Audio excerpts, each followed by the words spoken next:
My brother slept with my fiancée. My parents chose to stand behind him. By the time everything was done, all of them understood, in very practical legal terms, what that choice actually cost. I'm Remy. 31 years old. Born in Victoria, British Columbia. Raised in a house, always had good food. A finished basement and two parents who believed in keeping things together no matter what. I work as a project coordinator for a commercial construction firm in Calgary. A job that sounds unremarkable if you've never done it and is in fact relentlessly demanding. I keep the schedules. I manage the subcontractors. I'm the one who arrives at 7 in the morning and stays until the last problem is solved. That's who I've always been. The one who handles things, who follows through, who doesn't make other people's problems worse. My brother is 3 years younger than me. My sister is 5 years younger. Growing up, my brother had charisma the way some people just do. Effortlessly, without knowing they're using it. He could charm his way out of a parking ticket and get the officer apologizing on the way out. My parents adored this. They called it personality.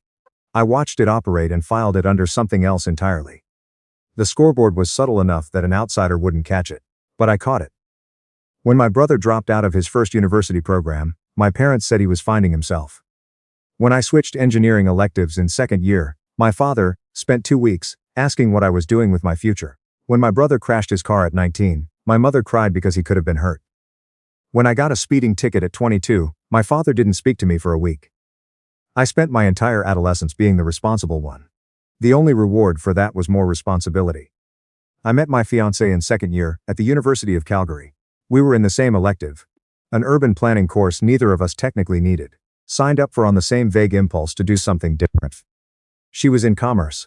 She was organized and funny, and unafraid to say exactly what she thought, which was new to me. I'd grown up in a house where things were said carefully. She operated differently, and I found it completely disarming. We were together through the rest of university, moved in together after graduation, and spent the next 4 years building a real life. She moved up in her marketing career. I found my rhythm at the construction firm. We bought a condo in Mackenzie Town that was priced right because it needed work, and I spent 2 summers rebuilding the kitchen from scratch. New cabinets, new countertops, retiled the backsplash myself. She picked out the hardware and the pendant lights, and we'd stand back at the end of a long weekend and look at what we'd made together and feel genuinely proud. I proposed in December, just before the holidays. We went to Confederation Park in the early evening, when the snow was good, and the city lights were doing what they do in winter. I got down on one knee and said everything I'd planned to say. She said, yes. She cried the good kind of tears. The ring came from a jeweler on 17th Ave, and cost me just over $4,000. I'd been quietly moving money aside for 7 nesting months to afford it, without touching anything else.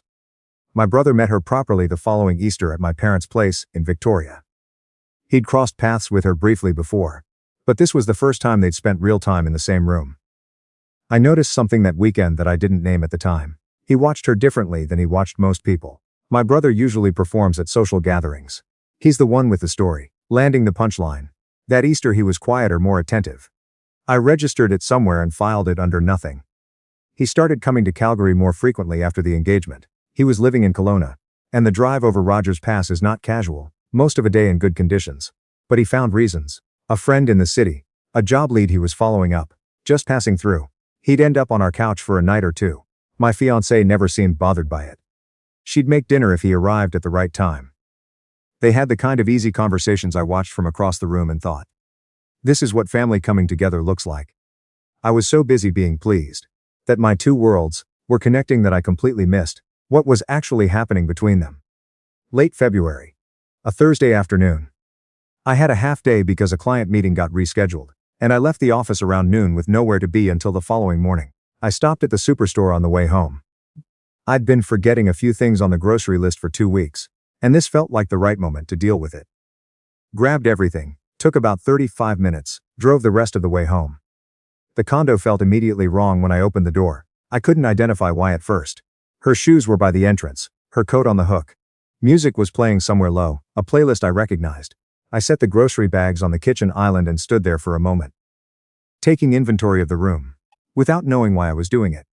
My brother's jacket was draped over the back of the dining chair, the olive green one with a collar that had been coming apart at the seam for 2 years. He'd been meaning to get it repaired. Everything in my chest went quiet. I walked down the hallway. The bedroom door was half open. I pushed it the rest of the way. I'm not going to describe what I saw in detail. What I'll say is that it wasn't ambiguous. And it wasn't accidental. The intimacy of it was the worst part. Not caught in the middle of something frantic, but settled into it. Comfortable. Like this wasn't the first time and they both knew it. My bed. The blanket I'd bought. The room I'd painted twice, because we couldn't agree on the first color. My brother looked at the ceiling. My fiancée made a sound that wasn't quite a word. I stood in the doorway long enough for the shock to run its course and something colder to replace it. There are moments where everything you thought you knew rearranges in seconds. And you can't go back to the version that existed before. That was this. Not just betrayal. A correction, the real picture coming into focus after years of looking at a blurred one. You need to leave, I said to my brother. My voice came out flat and steady, in a way I couldn't explain, and haven't been able to replicate since. He started to get up, started to say my name. One word. He stopped. He got dressed and left without speaking. My fiancée tried 3 times to begin a conversation. Each time I said no. I told her she had until Saturday afternoon to remove her things from the condo. She asked where she was supposed to go. I said that was not a question I was going to help her answer. I took my keys, grabbed my work bag, and drove to a coworker's place. A guy from my crew who's been in this industry long enough to know when not to push. He handed me a beer, pointed at the guest room, and didn't mention any of it again until I brought it up. The following weeks were functional on the outside and unraveling on the inside. I went to work, I coordinated schedules, I returned emails. I did not fall apart where anyone could see it. But there were nights on that couch where I went over the timeline obsessively, trying to pinpoint when it started, how long it had been running, what conversations I'd been standing outside of without knowing. I never got clean answers. I eventually stopped needing them. My mother called on the 4th day. She'd heard from my brother, which meant she had a version already edited in his favor. She was upset, genuinely I think. The way she gets when something disrupts the family's sense of itself. She said the right words. Called it a betrayal. Said she didn't recognize him when he'd done something like this. Said I had her support completely. I knew better than to feel relieved about that. My father called 2 days later. Different register entirely. Your brother made a mistake, he said. A serious one, but people are complicated, Remy. He was sleeping with my fiancée in my apartment. I know that.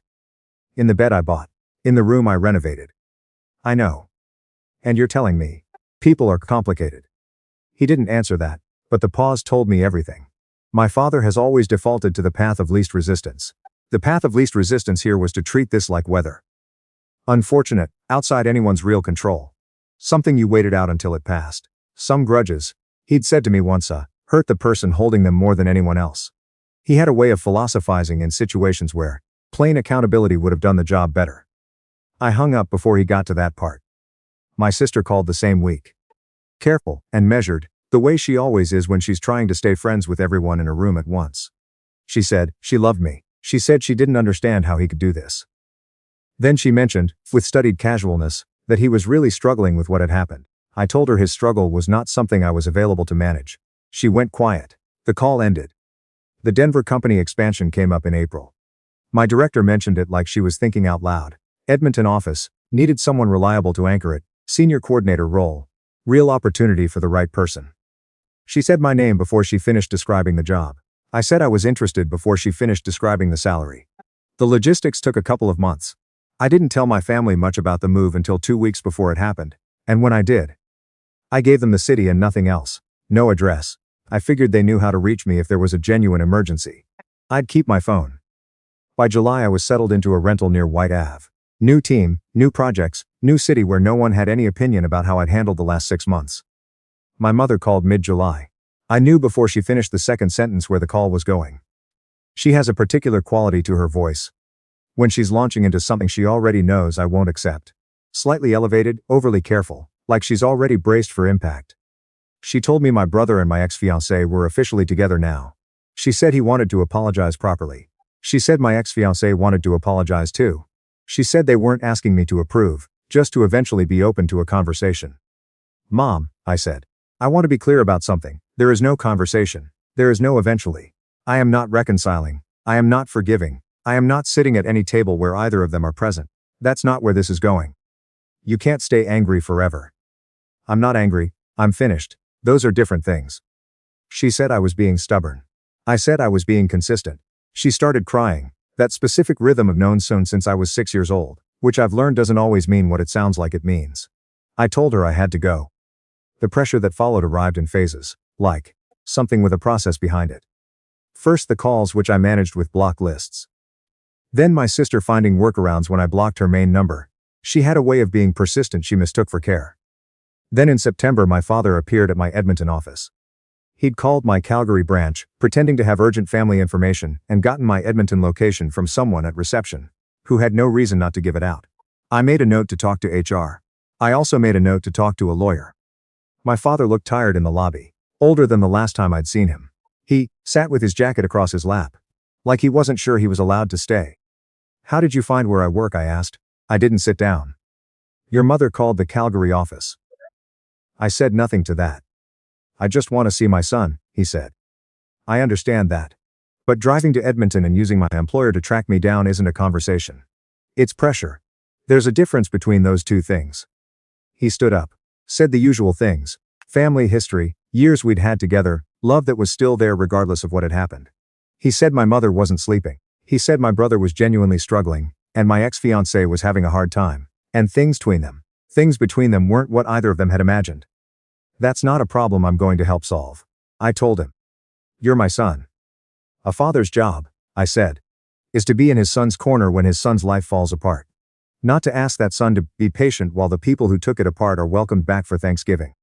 He looked at the floor. "I need you to leave now," I said.